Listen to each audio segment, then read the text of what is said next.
ஆண்டவராக இயேசு கிறிஸ்துவின் நாமத்தில் என் அன்பின் வாழ்த்துக்கள். இந்த நாளிலேயும் உங்களை சந்திப்பதில் மகிழ்ச்சி அடைகிறேன். இன்றைக்கு நம்முடைய தியானத்திற்கென்று நாம் தெரிந்து கொள்கிற வேத வசனம் ஏசாயா தீர்க்கதரிசன புஸ்தகம் 25ஆம் அதிகாரம் 8ஆம் வசனம். தமது ஜனத்தின் நிந்தையை பூமியில் இராதபடிக்கு முற்றிலும் நீக்கி விடுவார், கர்த்தரே இதை சொன்னார். தமது ஜனத்தின் நிந்தையை பூமியில் இராதபடி முற்றிலும் நீக்கி விடுவார், கர்த்தரே இதை சொன்னார். பிரியமானவர்களே, நம்முடைய தேவனாகிய கர்த்தர் நிந்தையை நீக்கி போடுகிற கர்த்தர். நம்மேல் வருகிற நிந்தைகளை அகற்றி விடுகிற ஆண்டவர்.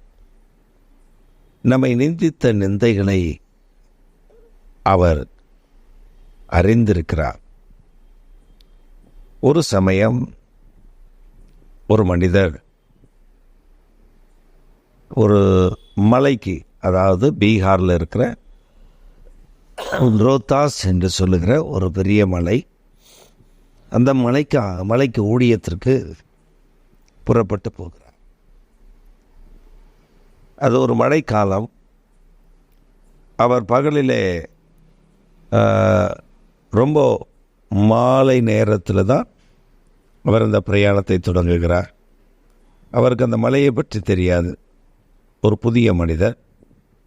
ஆனால் அவர் அந்த வழியை கேட்டு போய்விடலாம் என்ற நம்பிக்கை, வழி இருக்கிறது, பாதை போகிறது, அதை பிடித்து போய்விடலாம் என்று சொல்லி அவர் கடந்து போகிறார்.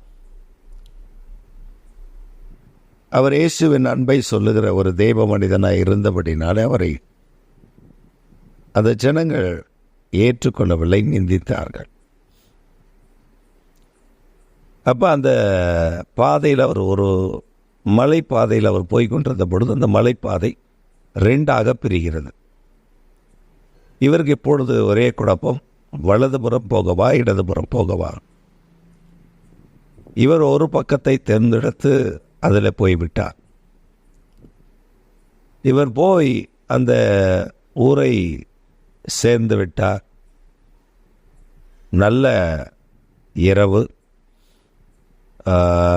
அந்த இரவில் அவர் போய் அந்த வீட்டினுடைய எந்த இடத்திற்கு போகணுமோ அந்த இடத்திற்கு போய் அந்த நபரை அழைக்கிறார். அப்பொழுது அந்த ஊரில் இருந்து அந்த மனிதன் வெளியே அந்த வீட்டிலிருந்து வருகிறார். வந்த உடனே அவரை ஆச்சரியத்தோடு பார்க்கிறார். மழையாக இருக்கிறது, வாருங்கள் என்று சொல்லி அவரை உள்ளே உட்கார வைக்கிறார்.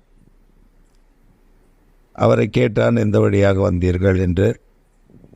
அவர் சொல்லும்பொழுது நான் இந்த வழியாக வந்தேன் என்று சொன்னோடனே அவரை மேலே கீழே பார்த்துவிட்டு அவன் சொன்னான், நீங்கள் இந்த வழியாக வந்திருக்க முடியாது, பொய் சொல்லுகிறீர்கள்.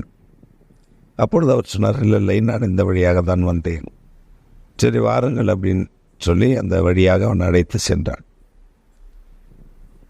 அவன் அந்த வழியாக வந்திருந்த பாதையில் பார்த்தீர்கள் என்றால் ஒரு பெரிய உளையான பகுதி அங்கே இருக்கிறது. அதனால் அந்த மக்கள் அந்த வழியை வருவதை தவிர்த்து விடுவார்கள், வரமாட்டார்கள். இவர் அந்த ஊருக்கு புதிது என்பதனாலே அவருக்கு இந்த வழி தெரியாது. இவர் வந்து விட்டார். அந்த மனிதன் இவரை அழைத்து கொண்டு அந்த இடத்திற்கு வந்த பொழுது அந்த இடத்துல, அந்த உளையான இடத்துல பார்த்தீர்கள் என்றால் ஒரே ஒரு கால் தடம் மாத்திரம் தெரிகிறது. அப்பொழுது இவர் ஆண்டவரை பார்த்து கேட்டார், இந்த உளையான இடத்துல நீர் என்னை கைவிட்டு விட்டீர் என்று சொல்லி. அப்பொழுது ஆண்டவர் சொன்னார், அது என்னுடைய பாதத்தினுடைய அச்சுக்கள், அது உன்னை என் கரங்களில் நான் சுமந்து வந்தேன், உனக்கு பாதிப்பில்லாமல் காப்பாற்றுவேன். அந்த பகுதியில் இயேசுவின் அன்பை இவர் சொல்லும் பொழுதெல்லாம் நிந்தித்த ஜனங்கள் இந்த சம்பவத்திற்கு பின்பு அவரை ஒரு தேவதூதனை போல பார்க்க ஆரம்பித்தார்கள். அந்த ஜனங்கள் ஆச்சரியமாய் அதை பேச ஆரம்பித்தார்கள்.